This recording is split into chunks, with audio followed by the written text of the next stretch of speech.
Assalamualaikum warahmatullahi wabarakatuh. Sebelumnya, perkenalkan, saya Alvisa Putri dengan NIM 2204-2089 dari Departemen Ilmu Administrasi Negara. Pada kesempatan kali ini, saya akan menjelaskan materi minggu ke-13 terkait perencanaan pembangunan nasional.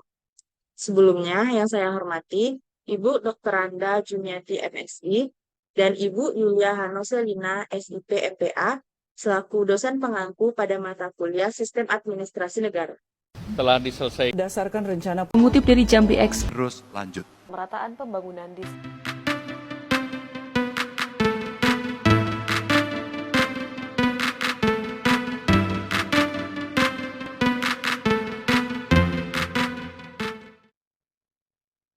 Menurut Jokro Mijojo, tahun 1992, perencanaan dalam arti luas adalah suatu proses mempersiapkan secara sistematis kegiatan-kegiatan yang akan dilakukan untuk mencapai suatu tujuan tertentu.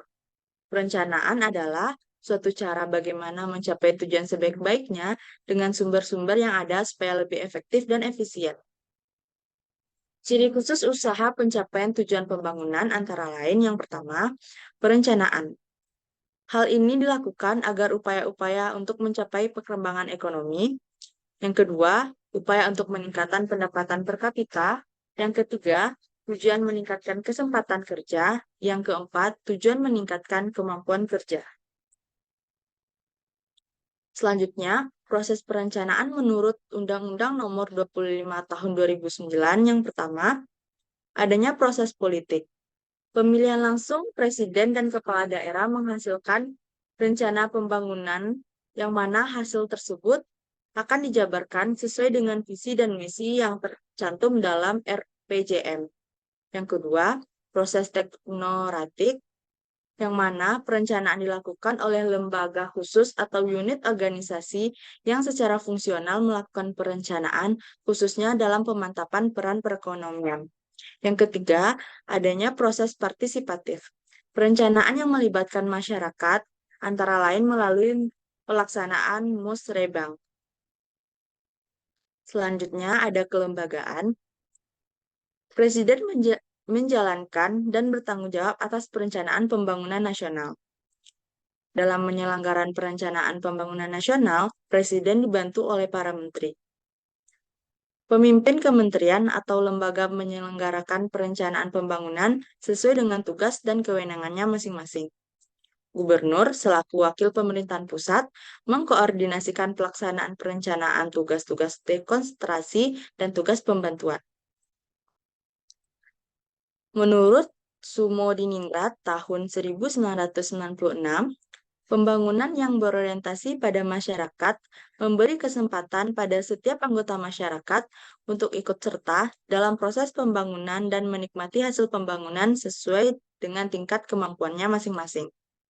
Yang mana hal demikian bertujuan untuk pembangunan dengan partisipasi dalam rangka mempercepat terciptanya iklim pembangunan yang mendorong pada upaya pemberian ruang beserta akses yang lebih luas bagi masyarakat untuk ikut menentukan arah kebijakan pembangunan yang sesuai dengan kebutuhannya. Peran masyarakat dan swasta dalam pembangunan. Dalam upaya mencapai keberhasilan, partisipasi masyarakat beserta swasta mutlak diperlukan.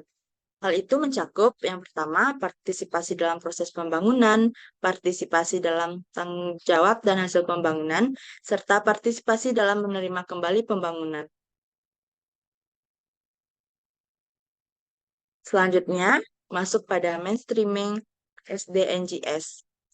Tujuan pembangunan berkelanjutan, Sustainable Development Goals, atau disingkat dengan SDNGS, untuk menjaga peningkatan kesejahteraan ekonomi masyarakat secara berkesinambungan, menjaga berkelanjutan kehidupan sosial masyarakat, menjaga kualitas lingkungan hidup, serta pembangunan yang inklusif, dan terlaksananya tata kelola yang mampu menjaga peningkatan kualitas kehidupan dari suatu generasi ke generasi berikutnya.